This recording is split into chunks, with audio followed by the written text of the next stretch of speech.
Benvenuti a Veneto in Transizione. La puntata di oggi è dedicata al cambiamento, perché in tempi di crisi non solo economica ma anche culturale e sociale bisogna trovare nuove soluzioni e nuovi stili di vita per vivere meglio. Ne parliamo con i nostri ospiti in studio. Andrea Tronchin, benvenuto. Andrea è responsabile dell'arcipelago SCEC in Veneto e Trentino Alto Adige e presidente della RES Naturalmente Verona. Paola Malgaretto invece è bioarchitetto di professione, ma collabora con diverse associazioni, tra cui Transition Town e Movimento per la Decrescita Felice di Venezia. Buonasera. Parto subito con una domanda. La crisi, secondo voi, è un'opportunità? Sì, la crisi è un'opportunità e una necessità, perché ci troviamo di fronte a una crisi multipla, quindi una crisi economica sì, ma anche ambientale, sociale, politica, che sta diventando sempre più difficile per sempre più persone, quindi il mutamento collettivo è necessario proprio per far fronte a questo regime di difficoltà in cui l'umanità si viene a trovare di fronte volente o nolente. Quindi di necessità virtù. Esatto. Paola, secondo te quali sono gli scenari futuri? Ma gli scenari futuri più chiari che si stanno prospettando sono di sicuro una crisi climatica e una crisi energetica, quindi in questo senso bisogna pensare di ricostruire attorno alle comunità una forte resilienza in grado di poter rispondere senza essere troppo traumatizzata a questi cambiamenti e poter dare delle risposte di autosostentamento reciproco. E le associazioni con cui collabori, che sono appunto Transition Town e Movimento per la Decrescita Felice di Venezia, di cosa si occupano brevemente, se puoi dare una definizione di entrambe? Sì, allora il Movimento per la Decrescita Felice nasce attorno al pensiero della bioeconomia e si pone in antitesi. Quindi bioeconomia che cosa si intende? Bioeconomia è un pensiero economico che parte dall'analisi delle perdite energetiche all'interno dei sistemi produttivi e anche alla perdita di materiale, di materie prime, quindi necessariamente... Quindi energia rinnovabile? Energia non rinnovabile, quella che viene utilizzata attualmente. Sì. E quindi ma è legato a questo discorso dell'energia rinnovabile. La necessità di poter riconvertire il mondo economico all'interno di modelli che ripropongono i modelli dell'ecologia. Perfetto. In maniera molto sintetica e anche abbastanza superficiale. E quindi vi rifate a questo... In questo senso la decrescita si pone in maniera critica nei confronti dello sviluppo consumistico, pensato comunque a una crescita infinita nei confronti a un mondo, una terra che ha delle risorse invece che sono visibilmente finite, che stanno anche finendo, e in tal senso cerca di dare una risposta molto pragmatica anche dal punto di vista di una riduzione degli sprechi, quindi di pensare un'economia riproposta con una decrescita delle attività che non sono necessarie, che portano all'inutilità del lavoro stesso, che ce ne sono comunque. Quindi più tempo libero, meno lavoro, pensare meno ricchezza, di più al tempo libero, ai rapporti sociali, alla comunità, quindi a non dover monetizzare anche gli scambi tra le persone, ma poter anche pensare a creare delle relazioni di valore, puntare quindi valore umano prima a un benessere e alla qualità della vita, che non è di sicuro quello che viene calcolato con il PIL, che non è altro che un indicatore monetario e che non ha niente a che fare con il concreto benessere poi della comunità. Transition Town? Transition Town in maniera molto più... Allora diciamo, il Movimento della Decrescita Felice è un movimento nazionale. Transition Town nasce in area anglosassone e secondo me porta in sé il germe anche di questo pensiero. E parte appunto da voler dare risposta alle due urgenze appunto picco del petrolio, cambiamenti climatici, li analizza assieme per poter dare delle risposte concrete, attivando la comunità attorno a dei progetti per pensare di poter sopravvivere anche senza dover dipendere dal petrolio. Questo fa sì che bisogna rivoluzionare tutto pensare il nostro a un stile salto di vita culturale importante, quindi che non è solo quello della green economy, di poter mettere un pannello solare sopra una casa e aver dato risposta all'idea della sostenibilità ambientale, ma vuol dire pensare di riconvertire tantissimi modelli, di sicuro anche di produzione di energia in questo caso, ma anche pensare proprio a ridurre gli sprechi, ridurre le distanze, rilocalizzare l'economia localmente. Quindi chilometro zero? Chilometro zero, e di sicuro i progetti più interessanti invece della macchina che vengono avviati sono attorno al cibo, quindi la sovranità alimentare e la possibilità di coltivare il cibo in prossimità dove si abita, proprio perché il cibo comunque è l'elemento principale necessario alla nostra vita. Andrea, invece vedo sul tavolo delle banconote che sembrano un po' le banconote del Monopoli, ma non è così. Che cos'è? Questi è uno strumento. Ti sento sospirare. Sì, sì. È una cosa strana della vita. Sono degli strumenti legati a un'idea. SHEC è l'acronimo di solidarietà che cammina, quindi è uno strumento di solidarietà. Prima di tutto, la solidarietà è ciò che in questo momento serve per poter mettere in pratica tutto quello che fino adesso abbiamo detto che è necessario mettere in pratica. Senza di quella andiamo poco lontano, andiamo verso la guerra. Quindi l'aumento della coesione sociale sono uno strumento sofisticato, econometrico, cioè possono misurare l'economia, possono essere utilizzati per gli scambi, ma funzionano anche da attivatori della coesione sociale, in quanto questi strumenti si diffondono solo là dove ci sono delle persone che li vogliono diffondere e si creano delle collettività che li usano. E come funzionano nello specifico, no? Nel pratico? Allora, da un punto di vista tecnico, lo SHEC è un abbuono, uno sconto incondizionato, che funziona come uno sconto, viene accettato in percentuale rispetto al totale. Se io spendo 100 euro di frutta e verdura biologica che io commercializzo, io accetto il 10% di SHEC, quindi saranno 90 euro e 10 SHEC che io andrò ad accettare. Ovviamente al fisco dichiaro 90 euro, perché degli SHEC non gli interessa niente. Ma ha un valore legale?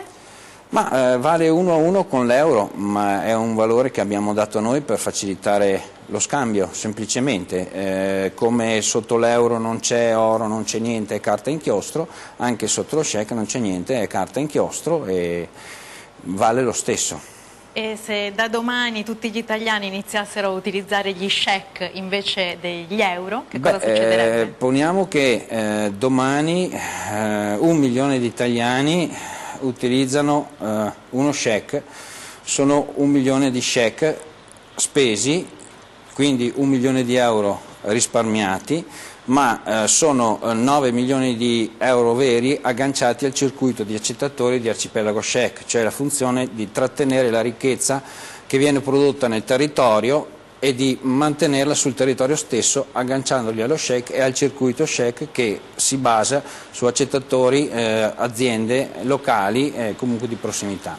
Quindi ridurrebbe il debito pubblico? Se domani tutti gli italiani ne spendessero 100, avremo 600 milioni di euro risparmiati e avremmo risolto i nostri problemi. Più si risparmia, perché l'euro è una moneta a debito, a circolo forzoso, gravata da interesse, cioè per averla dobbiamo fare un debito, dobbiamo restituirla e dobbiamo restituire anche l'interesse e siamo obbligati a usare l'euro, non possiamo usare qualcosa di diverso, questo è il circolo forzoso. Lo SHEC invece è gratuito e senza interessi, non c'è nessun debito per averlo. Cosa vuol dire? Che lo SHEC non crea debito, l'euro è basato sul debito, la Banca Centrale Europea stampa 100, adesso ha stampato, dice che ce n'è da tanti, la gente è contenta e non capiamo perché. Perché è tutto debito che dobbiamo ripagare. Se loro ci danno 100, stampati 100 e ne vogliono indietro 110, noi gli restituiamo tutto il capitale 100, ma non abbiamo 10 che non sono stati stampati dell'interesse. Dove tiriamo fuori quei 10? Ci dobbiamo vendere la casa, ci dobbiamo vendere il terreno, dobbiamo lavorare per loro, ma comunque il debito cresce, continua a crescere portandoci via qualcosa, questo è il problema dell'euro. E con gli check, per esempio, non possiamo stamparceli a casa, per dire?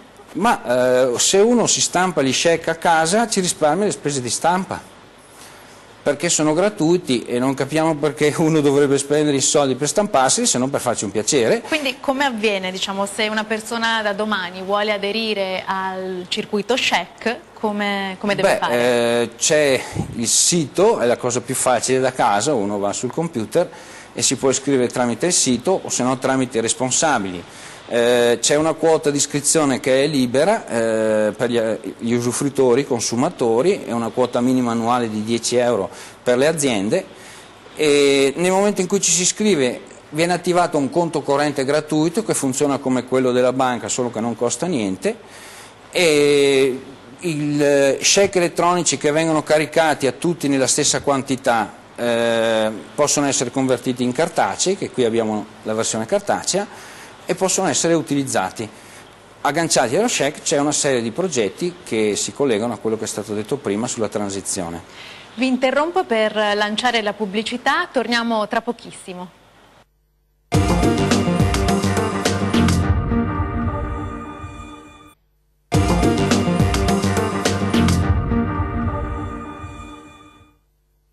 Bentornati a Veneto in Transizione, Andrea ci sta spiegando l'arcipelago check, come funziona.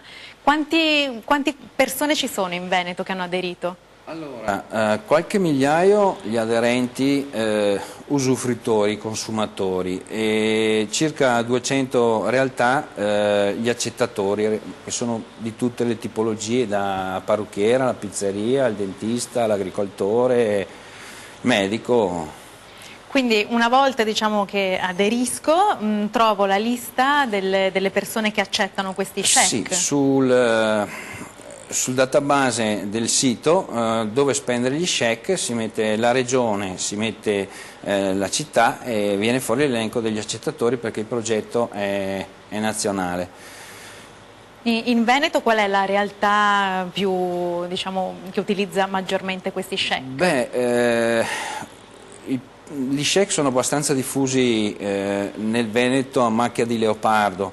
C'è stato un grosso sviluppo a Caorle e dintorni, in quanto degli avventori intelligenti e soprattutto degli avventori che si sono trovati sotto la pressione della crisi.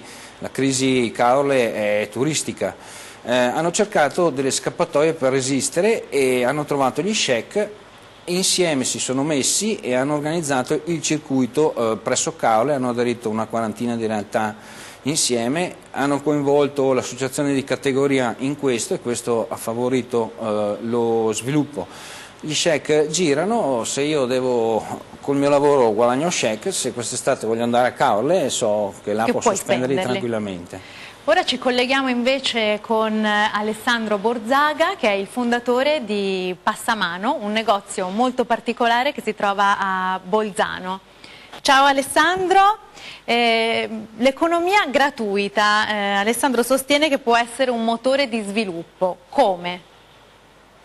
Assolutamente sì, posso parlare per esperienza personale perché dopo diversi anni di volontariato tutta la nostra esperienza è convogliata nell'apertura di un negozio dell'usato gratuito che si chiama Passamano, che ha copiato un pochino, ha preso esempio dal negozio Kostnix di Innsbruck e dal negozio Free Shop di Berlino, e quindi è un negozio dove le persone portano tutto quello che non utilizzano più nelle loro case, nei loro armadi, garage, cantine, lo depositano gratuitamente presso di noi e noi lo doniamo alle persone che ne hanno bisogno, al massimo 5 oggetti alla volta.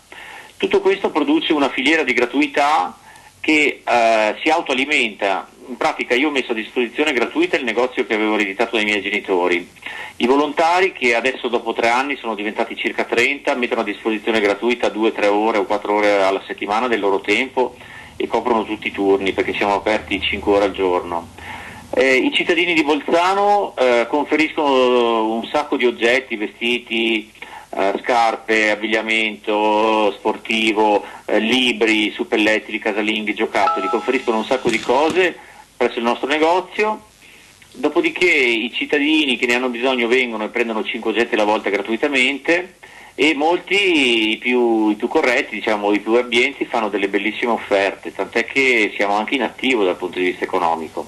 Quindi abbiamo prodotto molta più ricchezza che magari è affittare questo negozio, ecco, cioè il volume di ricchezza fatta di oggetti, relazioni, conoscenze e competenze è nettamente superiore a quella che potrebbe essere un canone di affitto, tra l'altro poi ridotto dalla burocrazia e dalle tasse. Ed è un modello che si sta sviluppando anche in altri centri? Si è replicato a Caserta e a Treviso, inoltre esiste una realtà analoga alla nostra che si chiama Il Formicaio di Lecce, che è partito, diciamo, dagli studenti dell'università e poi si è ampliato a tutta la comunità di Lecce. E la ricchezza che valore assume in quest'ottica di economia gratuita? La ricchezza può essere quantificata anche in risparmio energetico, perché un oggetto che viene prodotto, viene utilizzato pochissimo e poi viene incenerito, sicuramente a livello proprio globale produce molto meno ricchezza rispetto a un oggetto che invece viene riutilizzato 2-3 volte, per cui si risparmia lavoro, si risparmiano energie, si risparmiano materie prime e l'ambiente ringrazia, quindi anche questa è ricchezza. Ringrazio Alessandro e Paola. Invece, tra tutti i progetti di cui vi occupate, orti urbani, c'è anche un esempio di forno comunitario che avete creato? Sì, abbiamo avviato un progetto partecipando a un bando comunale che ci ha dato un rimborso economico.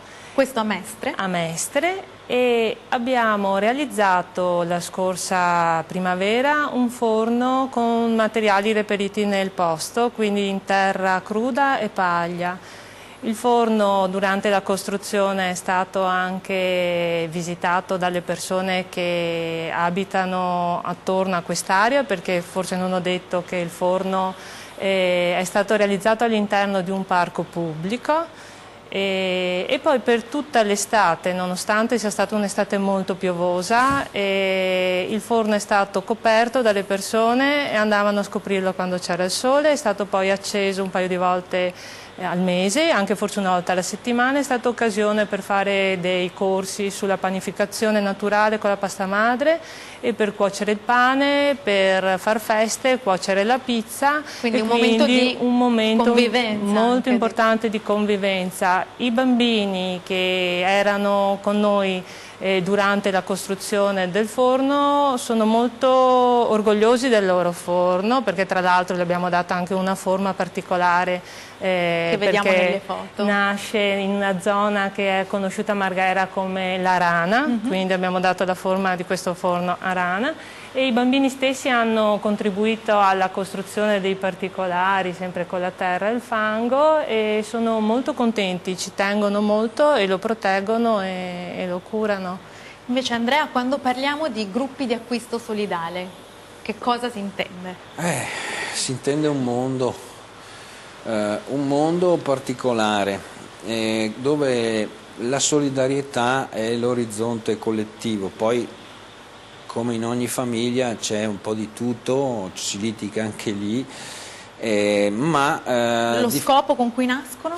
Ma lo scopo con cui nascono, una volta c'erano le cascine che erano una collettività di famiglie che si davano una mano l'una con l'altra, e questo faceva funzionare e faceva progredire la società. Poi ci hanno individualizzati, polverizzati. Dobbiamo essere single, che se no non va bene, o andare fuori di casa subito a 18 anni, perché se no non va bene, non fa economia. In realtà quindi si creano dei gruppi che comprano tutti insieme. Sì, allora dall'acquisto semplice collettivo si può arrivare a azioni più complesse, più importanti. Nel mio lavoro c'è una bella differenza se io consegno a un gruppo d'acquisto solidale o a un GAS, cioè un gruppo d'acquisto di autoproduzione solidale. Sono diversi modi di approcciarsi alla vita e di agire di conseguenza, e il rapporto e le cose che io posso fare con questi gruppi sono diverse. E se aderisco ad uno di questi gruppi spendo di meno? Ma non è detto che spendi di meno, sicuramente fai delle spese più corrette, nel senso qualità-prezzo, sicuramente ci siamo, cioè il giusto prezzo dato al contadino, e dei prodotti veramente di qualità. Quindi rispetto ad andare al supermercato mangio meglio e spendo di meno. Ma non solo, se io faccio consegna a gruppi d'acquisto, se io consegnassi a domicilio farei 10 volte di chilometri in più rispetto a consegnare a dei gruppi. Quindi c'è anche nel sistema dell'acquisto collettivo una decrescita nell'uso di carburante, nel consumo di mezzi produttivi, perché ricicliamo ad esempio le cassette di plastica, loro ce le restituiscono, di solito le persone se la portano a casa e poi la buttano nell'immondizia. Invece queste associazioni hanno una diffusione nazionale, ma qui nel territorio chi sono i volontari? Chi aderisce a queste associazioni? Questa è una bella domanda, ti ringrazio, perché i volontari siamo persone comuni, persone normali che hanno sentito la necessità di guardare fuori di casa propria per capire che cosa stava succedendo e soprattutto cosa si poteva fare per avviare un cambiamento più rapido e consapevole. E quindi sono persone che dedicano parte del loro tempo ad altro, a pensare di costruire una visione di un futuro che sia un futuro dove tutti possano avere una dignità, dove l'ambiente sia rispettato. Quindi pensare anche ai nostri figli e ai figli dei nostri figli. È un futuro pensato per le nostre famiglie, per i nipoti e per la sopravvivenza della nostra specie su questa terra. Perché in realtà è un problema immediato, senza andare troppo in là col tempo. Sì, il problema è veramente grosso, è un problema immediato, infatti. Con le scuole state facendo delle campagne di sensibilizzazione? E allora,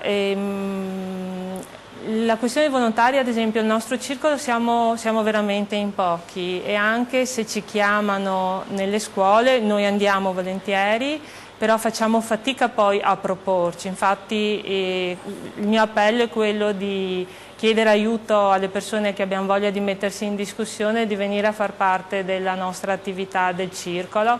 Noi siamo a Venezia, ce n'è una a Padova, ce n'è una a Verona, insomma ce ne sono abbastanza, basta andare nel sito nazionale e c'è l'elenco di tutti i circoli, quindi andare a dare una mano, fare del volontariato proprio per poter dare risposta, perché la richiesta sta diventando una richiesta importante e noi siamo pochi e non riusciamo sempre a poter andare dappertutto. Quello che è bello è che spesso i ragazzi ci chiamano per andare nelle scuole, quindi per noi è un ossimoro importante, perché purtroppo l'ecologia non c'è dentro i programmi istituzionali scolastici, invece dovrebbe essere il tema principale attorno al quale costruire tutta la didattica.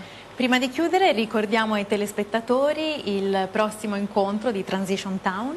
Sì, e allora questo fine settimana ci saranno 2 giornate dedicate alla transizione, è un training che ci consentirà di pensare a cosa significa la transizione interiore, quindi il primo passo è quello di un cambiamento interiore profondo, quindi prendere consapevolezza di cosa questo possa voler dire, e un momento di invece confronto con il gruppo. E durante queste giornate cercheremo anche di capire quali possono essere le migliori modalità per avvicinare persone, per relazionarsi in maniera positiva, cercando di superare poi quegli scogli che si possono creare all'interno di gruppi di persone, proprio per avere una disponibilità al dialogo e all'inclusione sociale. Chi fosse interessato può andare nel sito di Transition Italia e vedere appunto se ci sono ancora posti disponibili, perché so che per fortuna il training ha avuto successo e quindi abbiamo quasi raggiunto il limite massimo. Grazie. Andrea, invece i tuoi siti quali sono? Ma il sito di arcipelagoshek.net per chi vuole approfondire lo SHEC, naturalmente verona.org per vedere un po' la rete che poi si è sviluppata in retebonvivere.org e poi non so, c'è biosol.it che è un sistema di piccola distribuzione organizzata a gruppi d'acquisto. Bene, ringrazio i nostri ospiti e vi do appuntamento alla prossima puntata di Veneto in Transizione.